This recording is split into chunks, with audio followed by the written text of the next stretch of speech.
السلام علیکم ناظرین، آج کا پروگرام تاریخ کے آنے میں لے کر جبران بشیر آپ کی خدمت میں حاضر ہے۔ جیسا کہ پچھلے پروگرام میں ہم نے دینی لحاظ سے ایک تاریخ پر نظر ڈالی، اور اسی لحاظ سے آج ہم بتانے جا رہے ہیں کہ وہ خانہ کعبہ میں بت کہاں کہاں سے لا کر جمع کیے گئے، اور ان بتوں کے نام کیا تھے، اور کون کون سے قبیلے جو تھے وہ ان کو پوجتے تھے، اور کن ناموں سے وہ مشہور ہوئے۔ یعنی کہ بہت بڑے بڑے جو قبیلے تھے اس دور کے، جو جن علاقوں کے نام تھے، وہاں سے بت لا کے انہوں نے خانہ کعبہ کے اندر اور خانہ کعبہ کے باہر ان کو نصب کیا۔ تو یہ تاریخ کا ایک بہت ہی بڑا ایک حصہ ہے، اور اس کو میں آپ کے سامنے آج بتاؤں گا کہ کون سا بت کہاں پہ نصب تھا، اور کون سے قبیلہ اس کو لے کر آیا تھا، یا کون سے قبیلے ان کو پوجا کرتے تھے۔ اس میں سے ایک بت تھا ود۔ یہ ود الجندل جو دمشق اور مدینہ کے وسط میں ہے، یہ ایک جگہ ہے، یہ وہاں سے لایا گیا۔ اس کا نام جو قبیلہ اس کو پوچھتا تھا، اس کا نام تھا کلب۔ یہ بت انسانی شکل نما تھا، اور اس کا ایک جو اس کی ایک سائڈ پہ تلوار اس کے کندھے پہ لٹکی ہوئی تھی، دوسری سائڈ کا اس کے پاس ایک تھیلے میں نیزہ اور ایک جھنڈا تھا، اور ایک ترکش تھی جس میں تیر تھے۔ اور حارثہ اجداری اپنے بیٹے مالک کو دودھ دے کر اس کے پاس بھیجا کرتے تھے، اور کہا کرتے تھے کہ جاؤ اپنے بت کو دودھ پلاؤ۔ یعنی کہ دودھ پلانے کی، جو بتوں کے سامنے دودھ رکھنے کی رسم کا آغاز بھی وہیں سے ہوا۔ اس کے بعد سوا، یہ روحات جو سرزمین ہے، یہ کوئی جگہ ہے، یہ وہاں کا تھا۔ یہ حذیل ایک قبیلہ تھا جو اس کو پوجتا تھا۔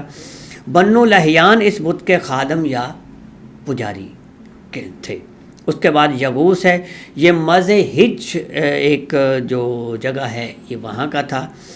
مز ہج و اہل جرش ایک قبیلہ تھا جو اس کو پوجتا تھا۔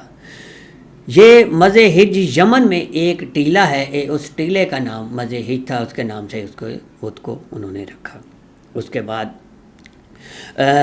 یعوق خیان ایک جگہ ہے، یہ وہاں پہ تھا، اور ہمدان اور اس کے گرد و نواح کے لوگ جو نا اس کو پوجتے تھے۔ خیان ثنا یمن سے مکہ کی طرف یہ 2 دن کا ایک راستہ ہے، وہاں پہ یہ واقع ہے۔ آگے نصر ہے، نصر یہ بلخمہ ایک جگہ تھا، یہ وہاں پہ تھا۔ حمیر قبیلہ ایک مشہور قبیلہ تھا عرب میں، حمیر قبیلہ اس کو پوجا کرتا تھا۔ یہ بھی ایک یمنی تھا، یہ یمن میں ایک جگہ ہے، وہاں پہ تھا۔ حمیر کو نصر کو پوجتے ہیں، یہاں تک کہ ذوالنواس ایک بادشاہ تھا، اس نے سب کو یہودیت میں تبدیل کر دیا تھا۔ تو کچھ لوگ وہاں سے جو مذہب تبدیل کر کے یہودیت میں آ گئے، تو پہلے یہ ثنا یمن میں ایک مندر یا ریام کے نام پہ تھا، پھر اس کے بعد اس پہ لوگ جو ہے نا قربانیاں دیا کرتے تھے، یعنی قربانیوں کا رواج بھی وہیں سے، یہ یمن سے ہوا۔ اس کے بعد فنس ہے، یہ انسانی شکل کا ایک دیوتا انہوں نے بنایا ہوا تھا، اجا ایک جگہ اس پہ نام تھا۔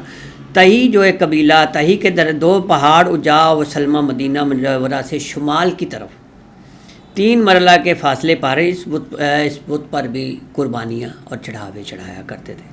اگر کوئی جانور بھاگ کر اس در آ جاتا تو وہ یہی سمجھتے تھے کہ یہ اس بت کی قربانی کے لیے ہی آیا ہے، یا ہمارے اس میں اندر جو بھی کوئی روح بستی ہے، ٹھیک ہے، نعوذ باللہ، جو یہ خدا ہے، یہ خود ہی کھینچ کے لاتا ہے کہ ہمیں قربانی دو۔ تو اسی طرح کا ایک واقعہ ہے کہ ایک عورت کی اونٹنی ایک پجاری نے لا کر بت کے پاس باندھ دی۔ جب انہوں نے ڈھونڈا اور دیکھا کہ وہاں اونٹنی بندھی ہوئی ہے، تو جو اس نے شور مچایا اور لوگوں کو اکٹھا کیا، اور وہاں لے جا کر اس نے اونٹنی کو کھول لیا۔